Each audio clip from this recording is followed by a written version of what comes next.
The Jays skirt the sweep. I'm Dennis with this Sportsnet Central update. Blue Jays losing streak ending at 2 games. They avoid the sweep with a 3-1 win over the Yankees yesterday. Mike Wilner with the details.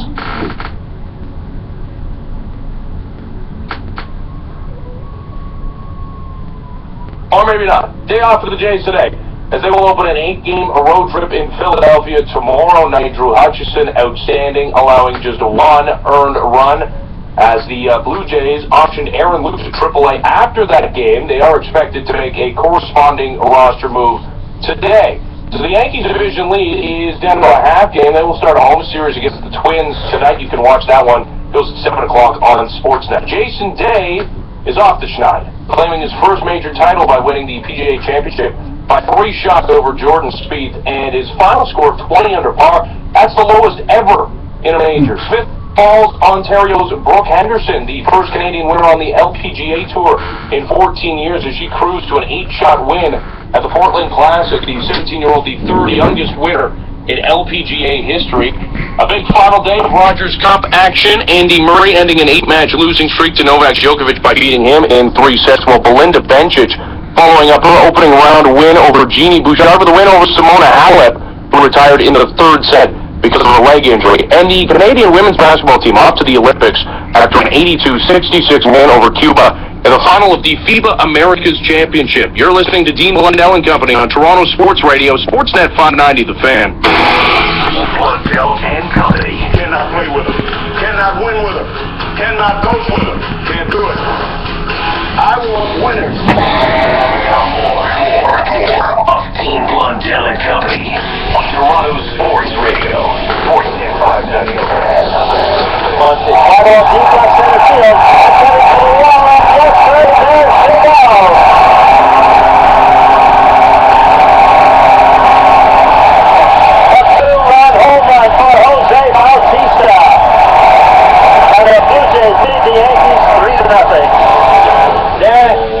Ended almost like that.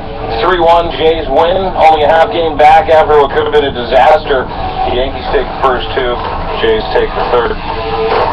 Day off today.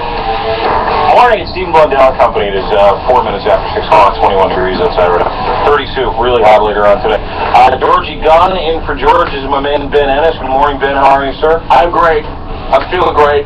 I'm just happy to be alive, you know? Yeah, good. Yeah. That's a good perspective to have, I guess. So it's happy to be alive during this little run that we're on. The Toronto Blue Jays now only a half game back, and when I say they averted disaster, they really did, because as you pointed out, and aptly so, by the way, well done. Thank you. You get a day off where you lose 3 in a row, ain't good. No. Sit well with anybody. Everybody's freaking out. You know? We're a reactionary town, right? The city. It's over. Right.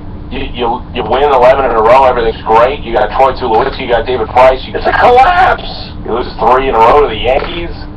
Yeah, the sky's falling. That's what we do. Yeah, we do. We build them up and then we tear them down. But we're not for one. Drew Hutchison. Drew Hutchison was absolutely outstanding yesterday. Imagine the nerves of steel on that guy. He walks up. You know when he walked off. So he goes deep yesterday. I think, what does he pitch? 6 2/3. So he pitched in the 7th inning. He only allowed 3 hits, 1 earned run, 5 strikeouts, and a walk, which is a good line for Drew, right? And he pitches well at home. It's no secret. On the road, he's just a nightmare. But when he gets home, he's okay. He's comfortable. But when he walked off yesterday with the 3-1 lead, he walks up, or 3-0, I think at the time. He walks up, no, 3-1. Pardon me. Walks up. He almost looked uncomfortable getting the standing ovation because it hasn't happened before. You know what I mean? He didn't know what to do. He's like,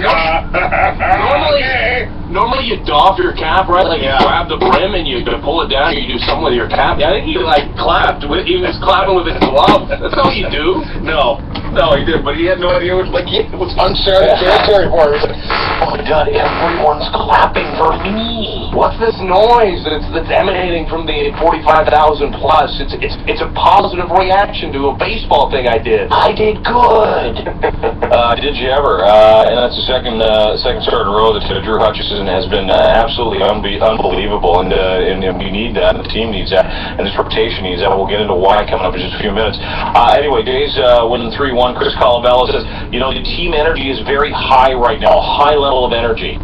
We're really feeding off each other, and the energy level's high. I think we all understand, like, as much as we're here to work and get the job done every day, we're really enjoyed each other's company, and I think that allows us to kind of play the way we have this last stretch here since the deadline. You can see that too, right? You know, you get 46,000, I think it was 46,800 that were out of the game yesterday.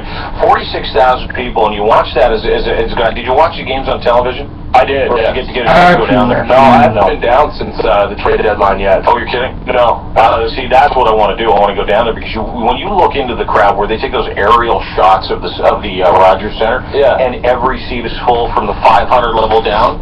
How awesome does that look? Well, Rogers Center gets a bad rap generally, right? As one of the worst stadiums in Major League Baseball. It's hard to argue. It's old. It's one of the older stadiums in Major League Baseball. You don't think about that, but it's like Fenway Park and Wrigley.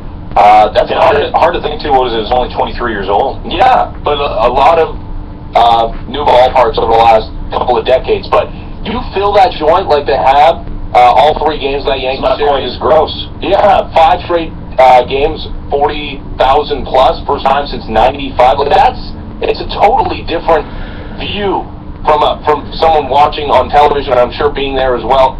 It doesn't feel cavernous, especially when you got it open. It's a beautiful day and it's sunny. Yeah. It actually felt like a ballpark over the last 5 days. Yeah, it starts to close itself in, right? The more people you have there, it doesn't look like it's such a hole, but it was great to watch. And you know, everybody says it takes you back to 93, 94, or it takes you back to a time when people used to go, because it's an event. These tickets are tickets to an event now. Yeah. They're not, you don't see guys at the office. I had people, 4 or 5 people on the weekend go, hey, can you give me tickets to the Yankee series? Can you give me?